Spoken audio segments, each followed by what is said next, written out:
ती परिस्थितीला सुरुवात झाली.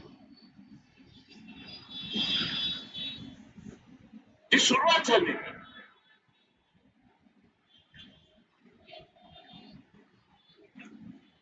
इतिहासाला फुले शाहू आंबेडकरी चळवळीला वंचितला भारतीय जनता पक्षाच्या राजकारणाला RSS ला विरोध केल्यानंतर सुद्धा कुठल्याही आघाडीमध्ये स्थान मिळत नाही. त्याचं कारण आपण लक्षात घ्या.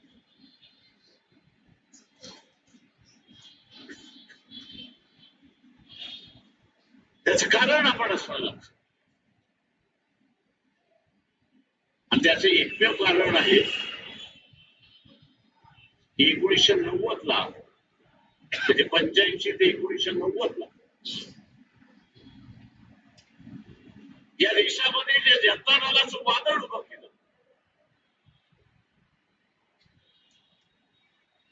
की ज्या वादामध्ये नंतर बीजेपी आली होती, त्यातून बदल घडला. सत्ता विरुद्ध पलटली होती.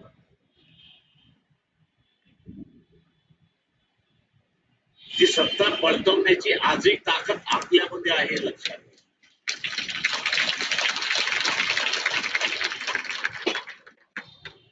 ती सत्ता पलटवण्याची ताकद आपल्यामध्ये आहे हे लक्षात घ्या.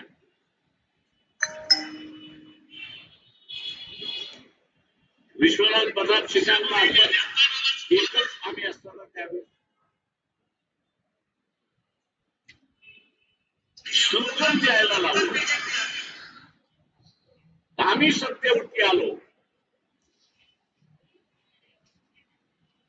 तर 56ला दीक्षा घेतल्यानंतर बहुतांना सवलती मिळणार नाही असा जो कायदा झाला तो रद्द झाल्याशिवाय राहणार नाही. समोर उभा राहिला आणि बदलून टाकला अशी आणि दोघांच्या सवलती सोबत झाली. ही ताकद आहे.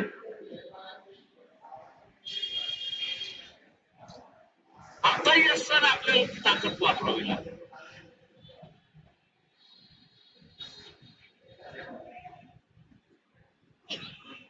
राजकीय पक्ष संपवण्याच्या पाठीमागचा जो डाव आहे तो आपण असं लक्षात घ्या.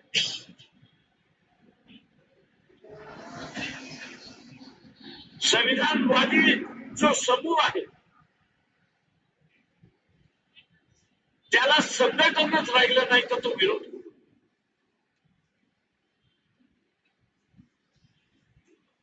संघटनच राहिलं नाही तर तो विरोध कुठून करणार. एकदा तुमचा तर विरोध करू शकत नाही.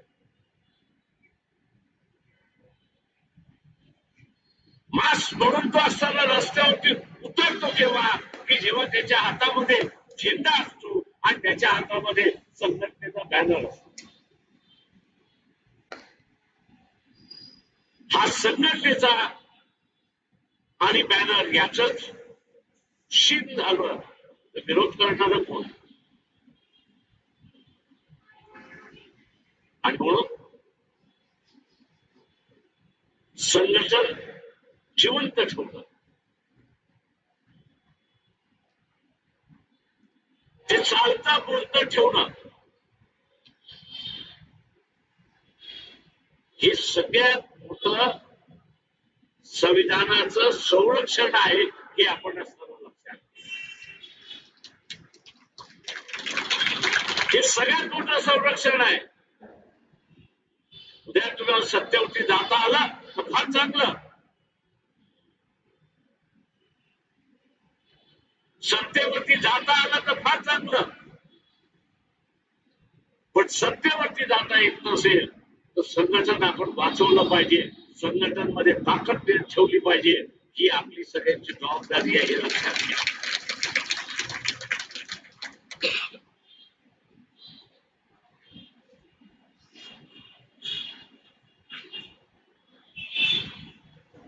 संघटनेच्या ताकदीचा असताना तो एहसास आहे हा मोठा. कारण समोरच्याला भीती वाटते, समोरच्याला दहशत असते की हा जो उभा राहिलेला मास मग तो मताच्या स्वरूपामध्ये उभा राहू, त्या मोर्चाच्या स्वरूपामध्ये उभा राहू, त्याच्या विरोधात आपण असायला गेलो तर 2 हात आपल्याला करण्याची पाळी येते की काय, ही भीती असते. आणि त्या भीतीपोटी तो आपलं शेवटचं पाऊल टाकत नाही, हे लक्षात घ्या. आणि म्हणून निवडणुकीमध्ये मी नेहमी म्हणत आलेलो आहे, जिंकण्यासाठी आपण लढतो, याच्याबद्दल दुमत नाही. पण जिंकलो नाही तर मला असताना 80 साली परभणी मधल्या वाकोडे नावाच्या असणाऱ्या 80 वर्षाच्या व्यक्तीचा निरोप आला होता की माझी ही शेवटची निवडणूक आहे, माझ्या निवडणुकीच्या प्रचाराला येऊ. आणि मी त्या वाकोड्यांना विचारलं की 80 वर्ष झाले तुम्ही लढताय का? तेव्हा ते म्हटले, वय झालेलं नाही तुमचं, वय झालं तर तुमच्या लक्षात येईल की चळवळीची टीक ही टिकली पाहिजे. मी त्यांना म्हटलं, चळवळीची टीक म्हणजे काय? ते म्हटले, मी 3 वेळा नगरसेवक झालो, 4 वेळा हरलो, पण या परभणी शहरामध्ये मला विचारल्याशिवाय इथलं काहीच हलत नाही, हे असताना लक्षात. आणि तो म्हटला, ते गमक काही असेल इथं मी जिंकतो की बाई मी दुसऱ्या क्रमांकावर. माझे 80 वर्ष झाले, तो म्हटला, कधीही माझा दुसरा पाय मस्तामध्ये गेल्याशिवाय राहणार नाही. पण शेवटच्या क्षणापर्यंत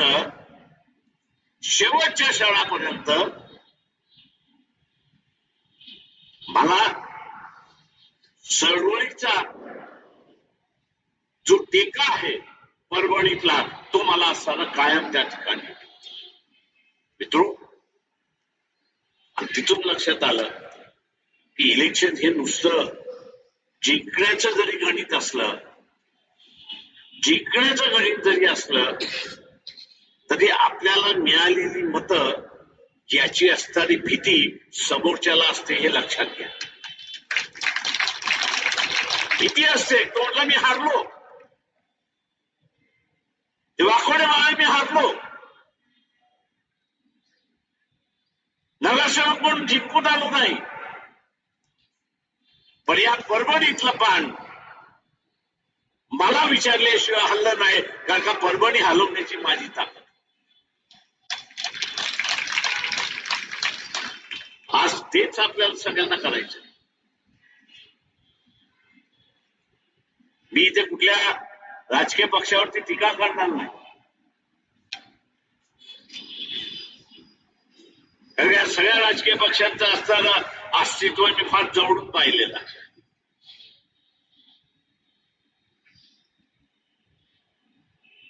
कोण कधी विंध्य होईल आणि कोण कधी विंध्य होणार नाही याचा मी तुम्हाला असणारा आराखडा पाळायचं सांगतो.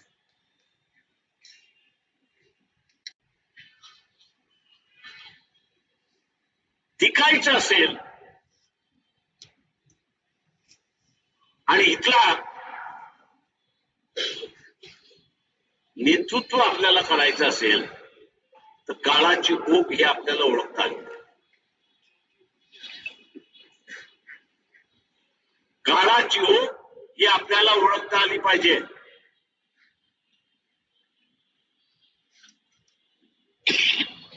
आज काळाची ओघ ही सांगते की समाजवादी इतिहासाला नेतृत्व करू शकत नाही, मार्क्सिस्ट हा असताना नेतृत्व करू शकत नाही, गांधीयन आहे हा नेतृत्व करू शकत नाही. इथला सर्व नेतृत्व जर कोण करू शकत असेल तर फुले शाहू आंबेडकरीला मानणारा समूह जो आहे, फुले शाहू आंबेडकरी विचाराला मानणारा समूह जो आहे, तोच आता नेतृत्व करू शकतो, हे लक्षात घ्या. हा बदल आहे. गेली 40 वर्ष मी असताना राजकारणात या 40 वर्षातल्या राजकारणातला हा बदल आहे.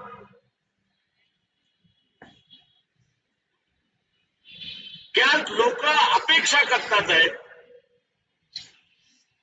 सर्वसामान्य सेक्युलर असेल, सर्वसामान्य संविधानवादी असेल, सर्वसामान्य शांततावादी असेल, हा समूह मग त्याचा धर्म कुठलाही असेल, हा समूह आज अपेक्षा करतोय की फुले शाहू आंबेडकरी जनतेने पुढे येऊन हे नेतृत्व केलं पाहिजे अशी असणारी परिस्थिती. आणि त्यासाठी आपल्या सगळ्याला आपली असणारी मानसिकता निर्माण करावी. आपल्या सगळ्यांना आपली असणारी मानसिकता निर्माण करावी लागेल. एक फोर्स म्हणून उभं राहायचं असेल, एक विचार म्हणून पुढे यायचं असेल, तर आपला बदललेला रोल हा आपण लक्षात घेतला पाहिजे. आपला बदललेला रोल हा आपण लक्षात घेतला पाहिजे. आपला रोल काय बदललाय? पूर्वी आम्ही निवेदन देत होतो, अमुक झालं पाहिजे, तमुक झालं पाहिजे, तमुक झालं पाहिजे. आज निवेदन देण्याचा कार्यक्रम थांबला. आज निवेदन देण्याचा कार्यक्रम थांबला याचं कारण की आपण आपल्यामध्ये बदल करू ना. आपण परिस्थितीवरती मात केली आणि मात करून आपण स्वावलंबी, इंग्रजीमध्ये ज्याला सेल्फ सफिशियंट म्हणतो तसं आपण सेल्फ सफिशियंट झालो. आता त्याच्या पुढची पावलं उचलण्याची गरज आहे आणि ती वक्त की पुकार आहे असं मी त्या ठिकाणी. काल ते आता डिमांड करतोय आणि काय डिमांड करतोय की बाबासाहेब जे म्हणाले होते, इतिहासाला फुले शाहू आंबेडकरी विचाराचा माणूस हा राजकीय झाला पाहिजे, हा सत्ताधारी झाला पाहिजे. जी आता सत्ताधारी होण्याची आणि राजकीय विचाराने परिपक्व होण्याची वेळ आलेली आहे हे लक्षात. सत्ताधारी आणि विचाराने परिपक्व होण्याची असणारी वेळ आलेली आहे. हा नवा रोल आता आंबेडकरवाद, फुले शाहू आंबेडकरवाद्यांना करायचा. ही इतिहासाने आणि काळाने चाचलेली जबाबदारी आहे हे आपण लक्षात घ्या. आणि ही चाचलेली जबाबदारी आपण असणारं पार पाडली नाही तर जसा समाजवाद संपला, जसा कम्युनिस्ट संपला, जसा मानवतावाद संपला, तशा रीतीने फुले शाहू आंबेडकर वाद सुद्धा संपलेला असेल. कारण का एकाही कार्यकर्त्याला तुम्ही जगवलं नाही अशी असणारी गोष्ट. वाद कायम आहे, विचार कायम आहेत, पण त्याला वाहक कुठे आहे? त्याला वाहकच शिल्लक राहिलेला नाही. ते विचार वाहून घेणारा असणारा यंत्रणा नसेल, संघटन नसेल, तो विचार टिकतो. बुद्धाचा 2500 वर्षाचा विचार टिकला, तो संपला नाही. बाबासाहेबांनी पुन्हा याच नागपूरमधून त्याचा नव्याने प्रचार केला आणि विकसित झाला हे लक्षात घ्या. बुद्धाच्या विचाराला बाबासाहेबांच्या नावाने एक नवं संघटन उभं राहील. त्या विचाराला पाय घालणारी माणसं त्या ठिकाणी निर्माण झाली. आज तेच आपण असं लक्षात घेतलं पाहिजे की जे कार्यकर्ते उभे आहेत, इलेक्शन मध्ये उभे आहेत,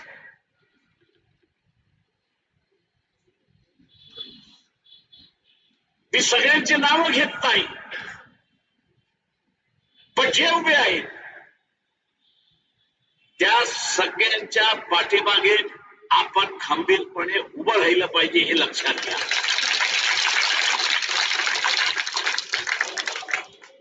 त्यांच्या पाठीमागे आपण खंबीरपणे उभं राहिलं पाहिजे. त्यांच्या पाठीमागे आपण असणारा खंबीरपणे उभं राहिला चळवळीतली एक नवीन फळी, विचारांची फळी, प्रतीक सारखे गणित शिकवणारी, इंजिनियर होणारी व्यक्ती या साऱ्या आपल्या समोर येऊन चळवळीला पुढे घेऊन जायला मागतात आहेत. त्यांना आपल्या साथ याची असणारी गरज आहे. उद्या हाच विचार करत बस, अरे काय करणार ही पोरं.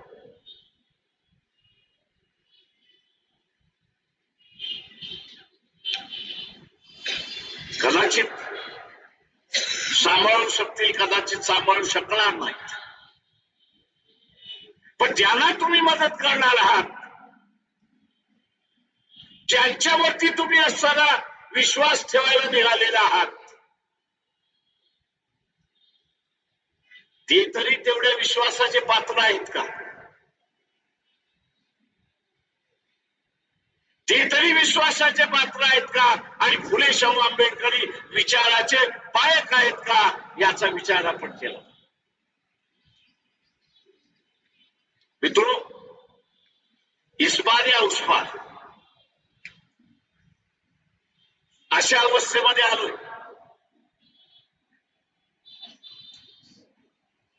आणि ही परिस्थिती येणार हे बाबासाहेबांनी सांगितलं. अलाहाबाद विश्वविद्यालयातला असणारं ज्यांनी कोणी बाबासाहेबांचं तिथलं असणारं भाषणाध्ययन केलं असेल तर त्याला लक्षात तिथे बाबासाहेबांनी सांगितलं होतं की या देशातला माणूस दोन पायावरती चालतो.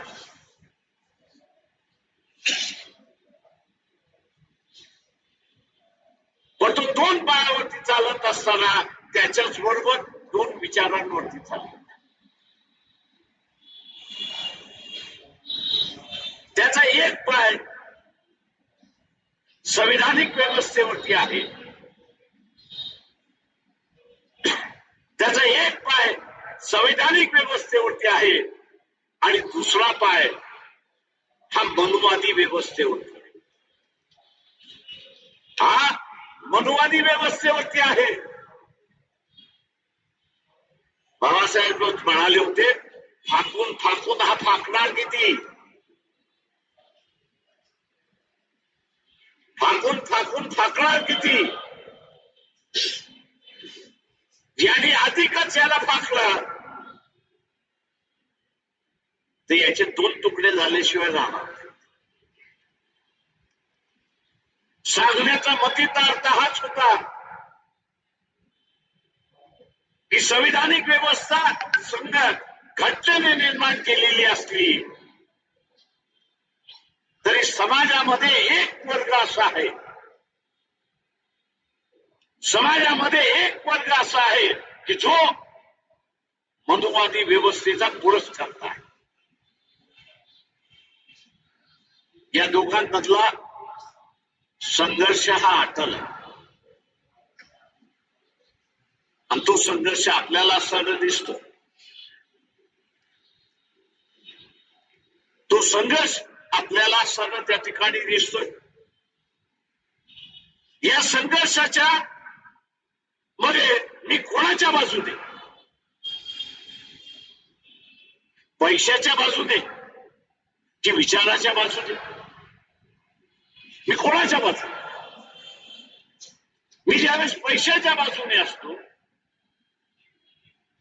त्यावेळेस मी मनुवाद्यांच्या बरोबर असतो. मी पैशाने ज्यावेळेस असतो त्यावेळेस मनुवाद्यांच्या व्यवस्थेमध्ये असतो आणि संविधानाच्या व्यवस्थेच्या विरोधात मी ज्यावेळेस माझ्याच बरोबर आहे मी ज्यावेळेस माझ्याच बरोबर आहे त्यावेळेस मी संविधानवादी व्यवस्थेमध्ये आहे. या अटीतटीच्या संघर्षाच्या कालावधीमध्ये या अटीतटीच्या संघर्षाच्या कालावधीमध्ये प्रत्येक फुलेशाहू आंबेडकरी माणसाला निर्णय घेण्याचा वेळ आलेला आहे, लक्षात घ्या. हा निर्णय घेण्यात आलेला आहे की तो स्वतःशी आहे की तो पैसे. तो स्वतःशी असेल तर संविधानिक व्यवस्थेबरोबर आहे आणि संविधानिक व्यवस्था तो टिकवू शकतो हे लक्षात घ्या. तो पैशाच्या बाजूने असेल तर इथली संविधानिक व्यवस्था तो मोडण्याकडे निघालेला आहे हे आपण असं लक्षात ठेवलं पाहिजे. आणि म्हणून म्हटलं की विरोधक जे आहेत येणं घेणे करून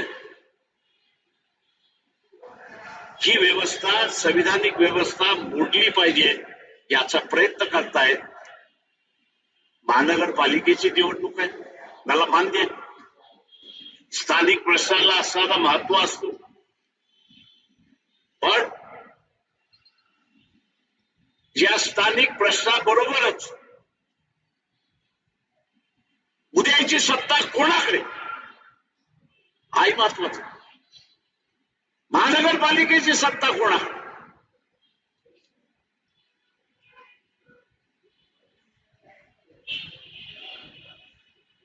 इथे मी जसं म्हणालो कमी उमेदवार उभे करू शकतो. काही वार्डामध्ये एक एक उमेदवार आम्ही उभं करू शकतो. आणि त्याचं सगळ्यात मोठं कारण मी जसं म्हणालो की त्याची लढण्याची इच्छा नाही असं नाही, त्याची लढण्याची इच्छा आहे. पण इलेक्शनच एवढं महागडं करून टाकलेलं आहे. इलेक्शनच एवढं महागडं करून टाकलेलं आहे की तो असं म्हणतो ह्याच्यात न पडलेलं बरं. म्हणजे एकेकाळी मी असं म्हणेन की उमेदवारी कोणाला द्यायची याच्यावरनं मारामारी होईल. फुले शाहू आंबेडकरी चळवळीतली उमेदवारी कोणाला द्यायची याच्यावरनं मारामारी व्हायची. आता आपण बघत असाल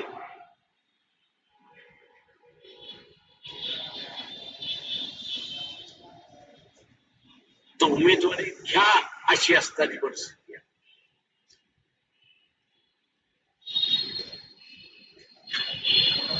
उमेदवारी घ्या लढता का अशी विचारण्याची परिस्थिती आलेली आहे.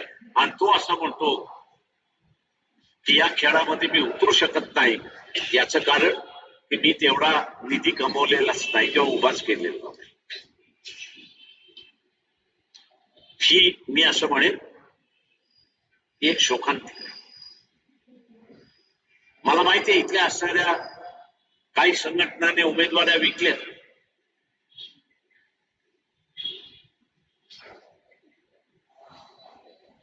त्या आमच्याकडे आले. तर मी त्यांना असं विचारलं की बा ठीक आहे तू डोनेशन देतोयस पक्षाला, मान्य आहे, मी ते घेतो म्हटलं होतं, पण मला सांग निवडणुकीनंतर काय. म्हटलं साहेब मला सत्ता पाहिजे, जेव्हा सत्ता येईल तिथे मी जाईन. म्हटलं आमचं गणित जमत नाही, आमचं गणित जमत नाही. कारण का आम्हाला इथे असणारं सत्ता पाहिजेच आहे, नाही असं नाही, पण त्याच्यापेक्षाही जास्त ही संविधानिक व्यवस्था टिकवणं ही आमच्यासाठी सगळ्यात महत्वाचं. कारण ही संविधानिक व्यवस्था जोपर्यंत आहे तोपर्यंत वंचित वर्ग हा सुरक्षित आहे. हे आपण हा वंचित वर्ग सुरक्षित आहे हे आपण लक्षात घ्या. आणि त्याची सुरक्षितता ही आम्हाला सगळ्यात महत्वाची.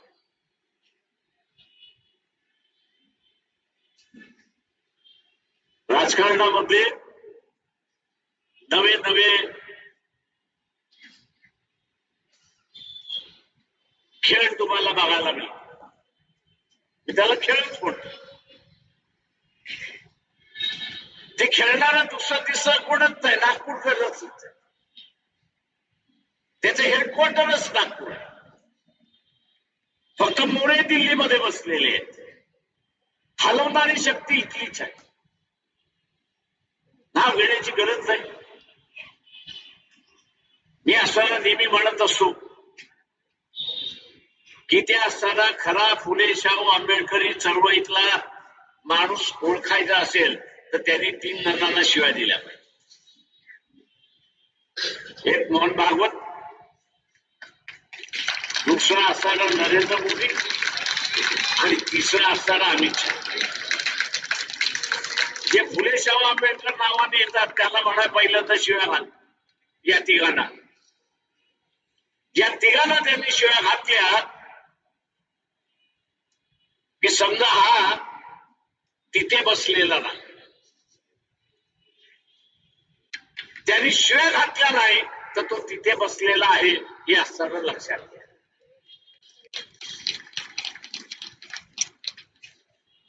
वंचितच्या वतीने RSSच्या तुम्ही इथल्या कायद्याला मानता तर मग स्वतःला नोंदणीकृत का करत? वाद उभा केलाय. या इलेक्शन संपलं की पुन्हा आम्ही उभा करणार. आपली साथ त्याला अपेक्षा. कायद्याचं राज्य आलं तर संविधानाचं राज्य. कायद्याचं राज्य आलं की संविधानाचं राज्य आलं, आणि संविधानाचं राज्य आलं, कायद्याचं राज्य आलं तर आपण शांततेच्या व्यवस्थेमध्ये जगतो. आपण नाही तर इथे अशांततेच्या व्यवस्थेकडे आपण वाटचाल करतो हे लक्षात. आणि म्हणून मी आपल्या सगळ्यांना आव्हान करणार आहे का माझा जाण्याचा असताना वेळ झालेला आहे. उद्या कोल्हापूर आहे, इचलकरंजी आहे, सांगली आहे, सोलापूर आहे. या महानगरपालिकेच्या प्रचाराचं या सगळ्या उमेदवारांची चिंता जे आहेत ते गॅस सिलेंडर आहे. जिंकतो की हारतो हा डोक्यामधून विचार काढून टाका. तुम्हाला एक मत अधिक आणता येईल तर एक मत अधिक घेऊन या, पण स्वतःचं मत गॅस सिलेंडरला जाईल हे आपण असं लक्षात घ्या.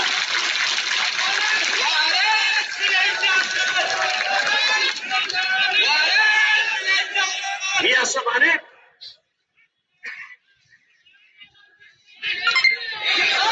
सिलेंडरला दिलेलं मत, मी असं म्हणेन की सिलेंडरला दिलेलं मत इथल्या सेक्युलर शक्तीला, संविधानवादी शक्तीला आणि मनुवाद्याच्या विरोधात जे आहे त्यांना एक संदेश आपण सरळ देतोय की आम्ही या देशाचं नेतृत्व करायला फुले शाहू आंबेडकरी जनता तयार आहे.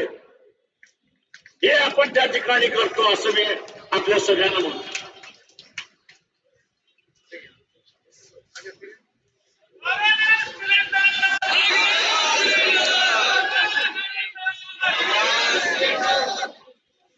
आणि म्हणून जे उद्याची असणारी लढाई जी आहे